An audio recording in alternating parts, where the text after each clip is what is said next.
Okay, maybe you could just introduce yourself, tell us who you are and what your basic position is. Sure. My name is David Shen. I received a systems engineering degree last year from the University of Pennsylvania. And right now I work for a place called Research for Better Schools. I use my computer skills for that place because I can't work. I can't use my systems engineering skills for a place like this. And I feel I have to be here because I have a message for people like other engineers that, it's hard not to work at a place that doesn't destroy life. But if your conscience is strong enough, you have to do it. And if you have faith, you can do it. It just takes a lot of faith, a lot of strength, a lot of support from friends. And I want to be part of that support for people here. I want to help them to make movement because I think the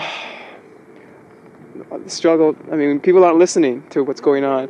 We're not going to stop the arms race. People don't want to stop the arms race because jobs are involved, technology is involved, people are employed, scientists are employed. And I feel I have to play a role to try to stop it right here.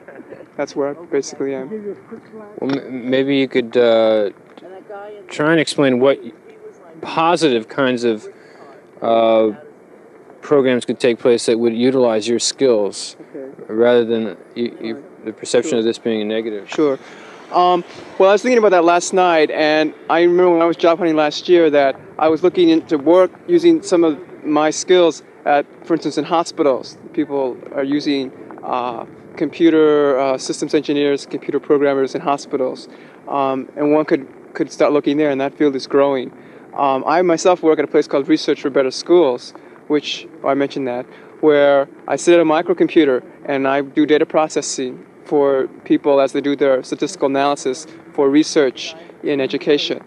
And again, you don't hear about those jobs, but if you look hard, you can find some of them, right?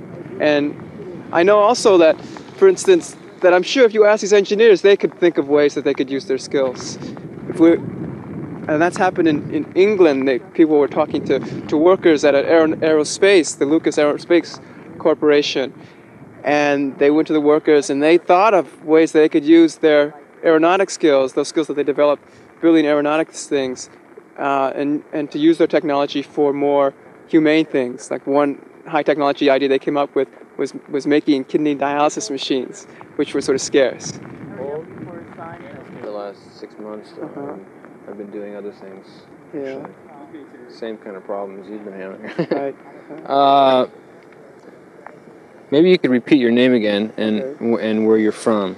Okay. My name is David Shen, and I live in Philadelphia, West Philadelphia, and I graduated last year from the University of Pennsylvania, the Moore School of Electrical Engineering. Okay, David.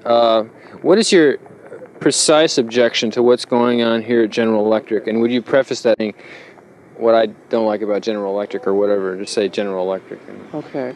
Well, what I don't like about General Electric is that that General Electric is building warheads that have first strike capability. And first strike capability means that we're developing warheads that are very accurate, that are meant to destroy missile sites, Russian missile sites.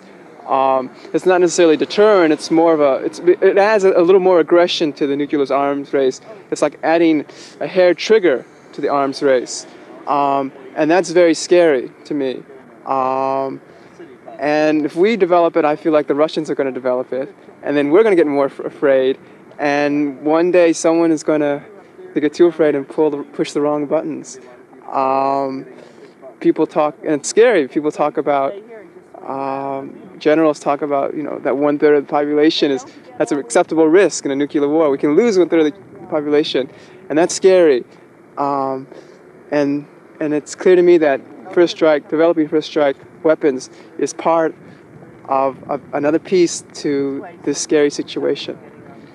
Are you seem to be of Chinese or Oriental background? Is it Chinese? Chinese, right. Maybe you could. If you had an opportunity to give a message to the Chinese people about what you're experiencing here, what would be the nature of that message? I mean, to speak to your background and speak to the people over there, I mean, internationally, that this is an international issue. Well, as I discovered in my China trip, sometimes governments get out of touch with the people, persons, you and me. And, we as people are very humane people. We want to be humane people, and we seek peace and justice. Many of us try to seek peace and justice, but our governments get in the way. And I was talking with some Chinese citizens, and they were saying that too. And I would like to just affirm to them that, yeah, we got a long way to go. We have to keep on pushing. Our governments are getting a little out of hand sometimes. Okay. Well, thank you, David, very much. Thank you. Bye-bye.